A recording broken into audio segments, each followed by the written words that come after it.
Olá, minha amiga, meu amigo. Semana terminando e hora de ler para você o meu artigo que foi publicado em mais de 30 jornais no meio da semana. O artigo é sobre o Brasil no mundo. Eu peço que você se inscreva aí, se ainda não fez isso, e ao final não esqueça de deixar o gostei ou não gostei. Então, vamos à leitura do artigo com comentários nas entrelinhas.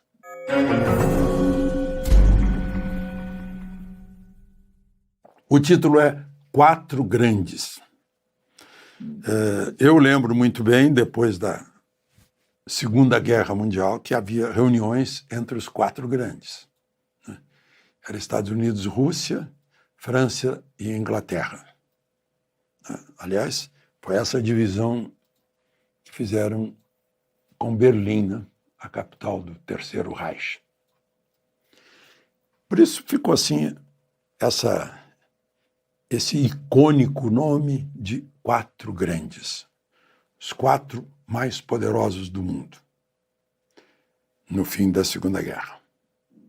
A França foi bem beneficiada, né? Então, eu começo. No telefonema entre Trump e Lula, foi reforçada a ideia de um encontro pessoal. Lula lembrou a possibilidade de se encontrarem na cúpula dos países do leste asiático, na Malásia, dia 26. Dia 26 agora, Kuala Lumpur.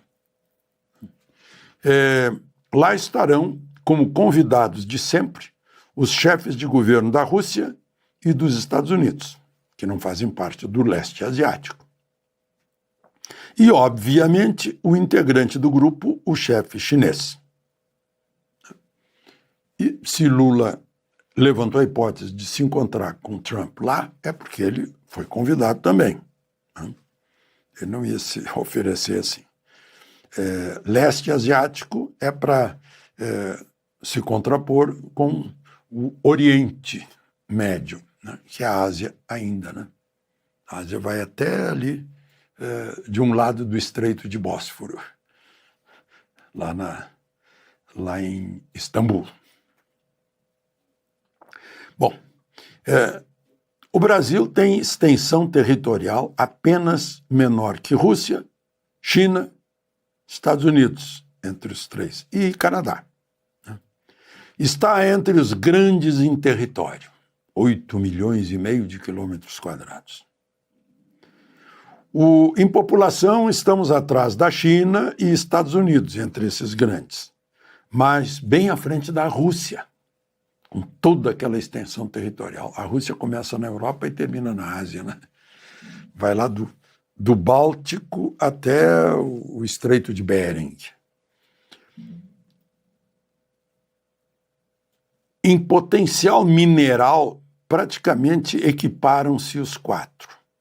Mas cá para nós, depois de uma conversa que eu tive hoje, de um conhecedor de Amazônia, eu acho que a gente é campeão em riqueza mineral. Aí eu ponho aqui, equiparam-se os quatro, porque a China tem um grande território, a Rússia também, né? Assim como nas demais riquezas naturais. Temos mais energia solar que os outros três. Não? Pela longitude e pela latitude. Não? Entre o Equador e o Trópico de Capricórnio. Muito sol. Eles estão muito acima do Equador. Temos, aí é uma outra, muito mais do que isso, né? Temos ausência de terremotos e vulcões. São grandes catástrofes naturais. Mas furacões, vendavais, ciclones, que não temos aqui. Por que, então, não estamos entre os quatro grandes que poderiam se reunir em Kuala Lumpur e decidir sobre a paz, por exemplo? Paz, Ucrânia, Rússia, paz, Oriente Médio, que o Hamas promete, eu não acredito, né? Segundo parágrafo, vem a resposta. É que não temos poderio militar como os demais, como China, como Estados Unidos, como Rússia. E, além disso, não temos o poderio econômico, como os demais. Embora há poucas décadas, eu lembro disso, estivéssemos bem à frente da China e tenhamos um gigantesco fator natureza, o primeiro ingrediente para produzir riqueza, como a gente aprende em economia. Olhem só, hoje mandamos minério de ferro para a China e importamos de volta da China trilhos forjados com o nosso minério. Nosso ferro vai para o outro lado do mundo e volta como aço. Ou seja, somos um país que não administra o que tem. Tampouco estamos entre os 4 grandes porque não projetamos poder político. O chefe de governo do pequenino Israel tem voz mais poderosa que o de Brasília. Há 50 anos, o economista Edmar Baixa cunhou o termo Belíndia. Éramos uma Belíndia, um país pequeno e rico como a Bélgica, mas dentro de um gigante pobre como a Índia.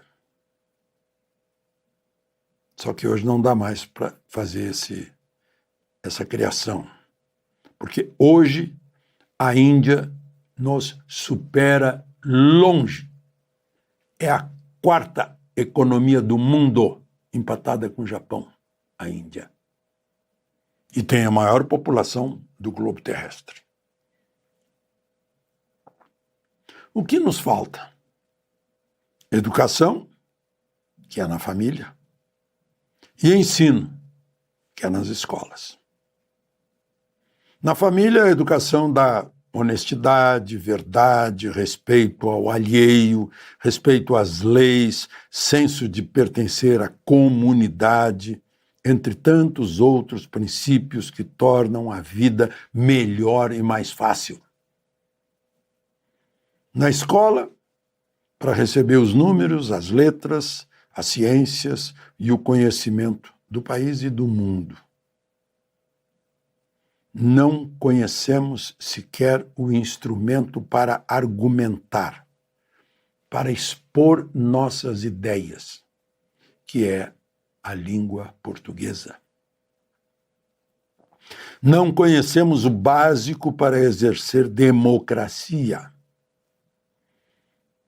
Neste momento, por exemplo, o deputado Celso Sabino quer ficar no governo como ministro do Turismo sem seguir a ordem do seu partido, o União Brasil.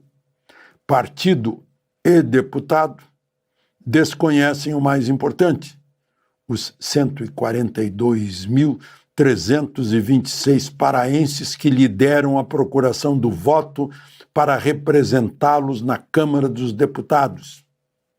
O ministro do Esporte, deputado Fufuca, por sua vez, deixou de lado o partido, o PP, e seus 135.078 mandantes para ter um único mandante, Lula.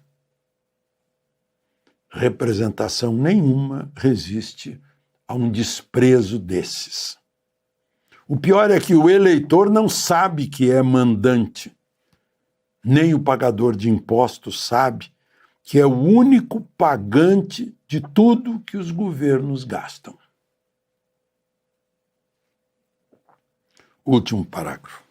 A Constituição acaba de completar 37 anos. A falta de respeito à lei maior origina o desrespeito a todas as demais leis. E aí impera o arbítrio, a vontade de quem tem o poder de aplicar as ordens, a despeito dos princípios consagrados na democracia. Basta imaginar, como confessou o ministro Barroso em entrevista, que voto impresso era um dos pilares do golpe.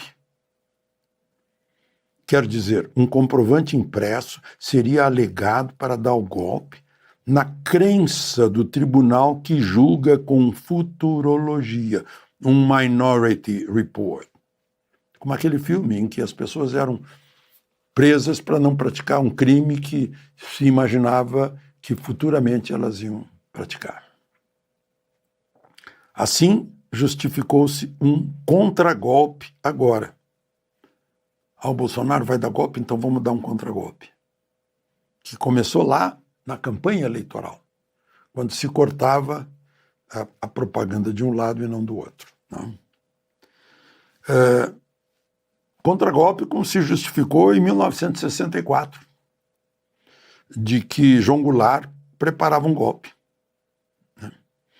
Motivos, todos esses, são motivos do atraso do país em que nem o passado é previsível, porque mudam, contam outra história do passado. Eu sei disso porque eu conheço, fui testemunha do passado desde lá atrás dos anos 40.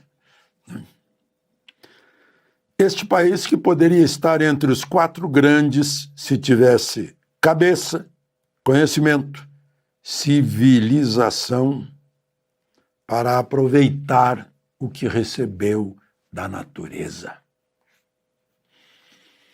De Brasília, Alexandre Garcia.